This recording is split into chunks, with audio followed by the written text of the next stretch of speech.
kita berpindah mencari 5 faedah daripada ayat yang mulia. Faedah yang pertama, ayat yang kita baca tadi, ayat 179, walaqad zara'na li jahannam.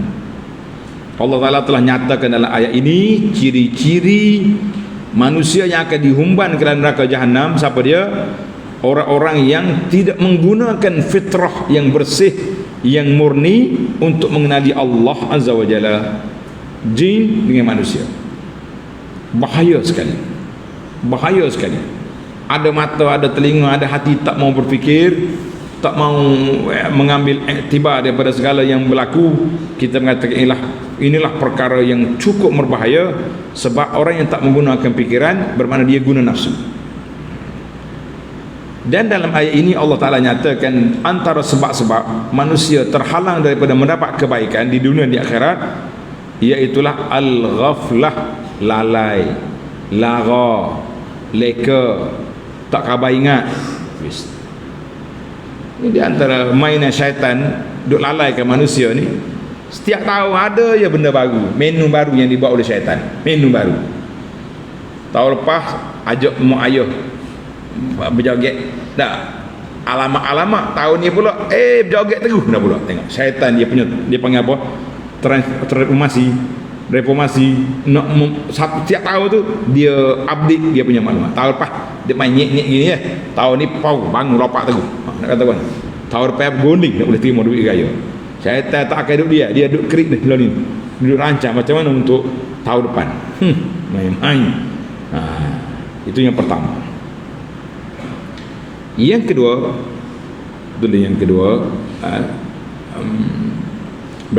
kita masih lagi yang pertama lagi. Tanda kekal yang pertama, poin B. Dalam ayat ini Allah Ta'ala sebut juga la yatadabbaruna al-Quran. Ini pentingnya ilmu tadabbur Al-Quran, pentingnya ilmu tadabbur Al-Quran. Sebab kalau kita baca saja Quran, kita boleh pahala. Tak ada orang siapa ingkar boleh pahala tu, kecuali awak baca tak ikhlas, kita lain. Tetapi kalau tidak menggunakan al-hawas, panca indera kita, hati kita tidak berfikir, maka Al-Quran yang kita baca itu seperti lembu dengar kita baca Quran. Ada manfaat ke tidak? Tak ada manfaat dari sudut kejiwaan. Manfaat dengar itu dengarlah. Lembu pun boleh manfaat kalau dengar Quran. Orang kata air pun manfaat kalau dengar Quran. Molekul apa benda tahu, macam-macam benda dia mau duduk tunjuk tu. Tapi manfaat yang paling besar Al-Quran, manfaat yang turun ke hati manusia, yang menyebabkan dia kenal Allah, dia taat kepada Allah Ta'ala, dia ikut perintah Allah. Itulah manfaat sebenar yang dikehendaki dengan turunnya Al-Quran yang mulia ini. Baik,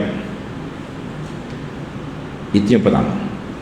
Yang pertama, Allah Ta'ala galakkan kita i'malul fikri, menggunakan akal fikiran untuk berfikir tentang Allah, berfikir tentang kuasa Allah Ta'ala, berfikir tentang apa ni, nak mengenali Allah. Nak mikir zat Allah tak boleh, tak mampu kita. Yang kedua, tanda yang kedua, walaqad zara'na li jahannama katsiran minal jin. Menunjukkan bahawa ayat ini menunjukkan bahawa yang makhluk yang ada taklif, yang ada dosa pahala ni, mukallaf dipanggil ni, jin dan manusia. Jin dan manusia, dua-dua tu ada mukallaf. Lembu ada makan saja boleh, tak ada mukallaf tu. Baik, apa rahsia dalam ayat yang mulia ini? Allah Ta'ala limadha qaddama zikral jin. Allah Ta'ala sebut jin dulu baru manusia. Katsiran minal jinni wal ins. Kenapa tak manusia dulu? Ayat Quran itu kita kan, jin itu tabak, tapi kenapa jin dulu sebut? Jawab dia tulis. Yang pertama, jawapan yang pertama, sebab orang Arab ni mengagungkan jin, percaya benar dia kepada jin, takut dia kepada jin. Jadi Tuhan kata jin pun aku humban dalam neraka juga kalau dia tak taat kepada Allah Ta'ala. Mu jangan ikut dia. Satu. Sebab yang kedua, kenapa Tuhan sebut jin dulu? Sebab dia kata li'anna Kerana bilangan jin lebih ramai daripada manusia yang akan dihumban dalam neraka, wal'iyazubillah. Tapi jangan sedap hati jin dalam neraka pun, jangan ada sedap hati sangat. Maka sebut jin dulu. Yang ketiga, sebab yang ketiga, qaddamal jin al-ins fi zikri. Allah Ta'ala sebut jin dulu sebab jin ni tak banyak memikir. Jadi manusia kalau tak sempurna, mikir banyak, fikir banyak pada ayat-ayat Allah Subhanahu Wa Taala. Maka Allah kata apa? Ulaika kal, tapi semua dua tu, jin dan manusia tu, hak tak mikir, binatang belakang, serupa hayawan belakang. Jangan sedap hati lah kata dua-dua tu kal an'am balhum adal, seperti hayawan, bahkan lebih sesat daripada hayawan. Baik, kita pergi kepada faedah yang ketiga. Lahum qulubun la yafqahuna biha, mereka ada hati tapi tak berfikir. Maka di sinilah para ulama mengatakan bahawa hak mata, telinga, pendengaran, penglihatan ni wasilah, alat untuk menerima ilmu yang disampaikan kepada hati dan akal. Hak tu tempat memikir sungguh. Mikir. Lahum qulubun la yafqahuna wa lahum azan wa lahum apa ni, tengok dalam ayat tersebut, wa lahum ayunun wa lahum azan. Dia mula dengan hati dulu, sebab punca manusianya, beza kita dengan hayawan, hati, akal. Kalau kata lembu ada mata. Kambing ada telinga tak? Ada, kecuali kambing tuli. Tapi hawas ini tidak diguna, maka hati tak berfungsi, wal'iyazubillah.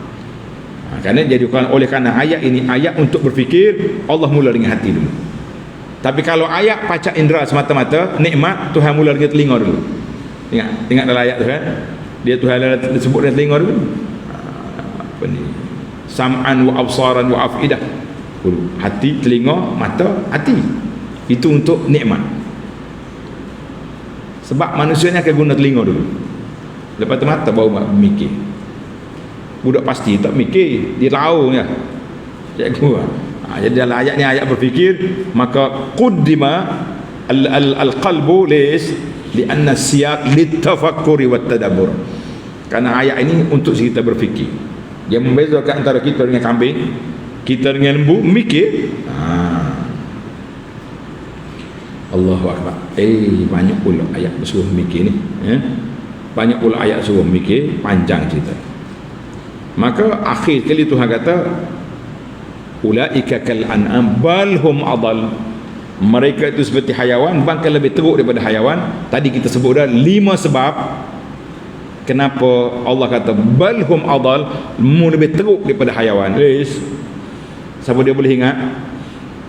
Boleh ingat?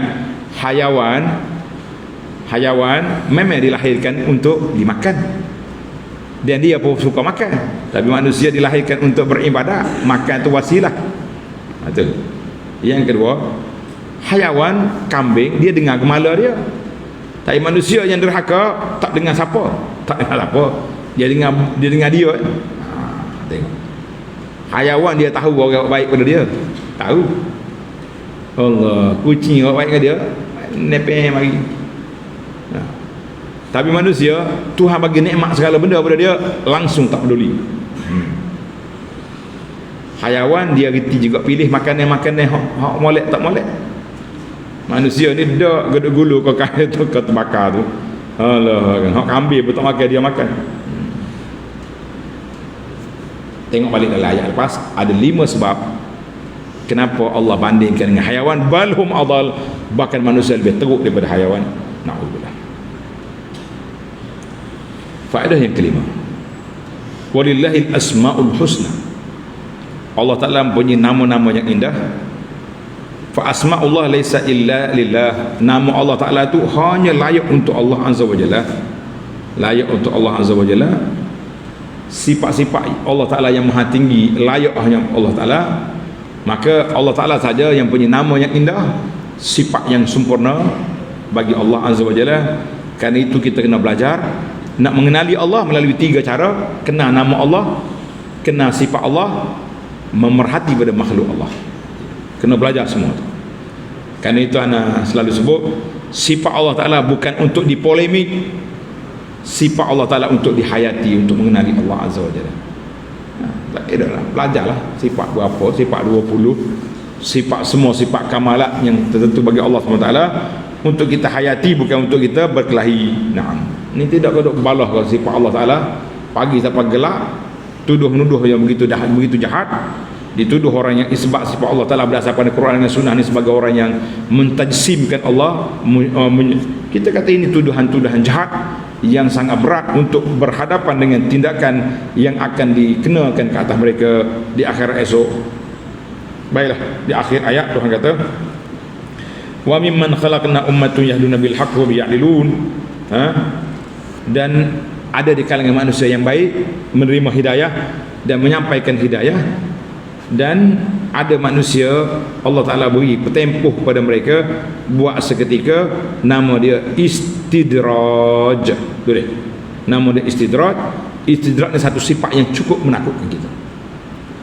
Kita jangan anggap bila kita senang, kita ramai follower, ramai pengikut, ramai anak murid, kita dapat kekuasaan, boleh memerintah contohnya, boleh apa saja projek, Tuhan menanyakan Tuhan sayang. No, Tuhan sayang kalau kita buat hak Allah Ta'ala redha. Tapi kalau orang ni dapat kedudukan dengan maksiat, itu nama dia istidraj. Allah Ta'ala bagi peluang, bagi kedudukan, biar dia makin jahat sehingga bila iza akhadahu, bila Allah ambil tindakan lam yuflitu, dia tak akan terlepas. Hati-hati kita semua, beringat-ingat kita semua, kita bimbang. Banyaknya nikmat Allah Ta'ala beri pada kita ni istidraj. La haula wala quwata illa billah. Muhasabah kita. Oh, hebat ustaz. Kali dia ceramah orang mari berpuluh-puluh ribu. Sekali dia macam-macam. Kita jangan kata itu tanda Tuhan sayang. Belum. Tuhan sayang kalau kita buat apa yang disayangi oleh Allah, yang bertepatan dengan sunnah Nabi SAW. Allah sayang. Tanda istidraj, suatu perkataan yang cukup menggerunkan ahli ilmu dan orang-orang yang beriman kepada Allah sangat takut. Kita bimbang takut Allah Ta'ala beri pada kita nikmat untuk kita lara, akhir sekali kita dibinasakan oleh Allah Azza wa Jalla, wal a'yadu billah.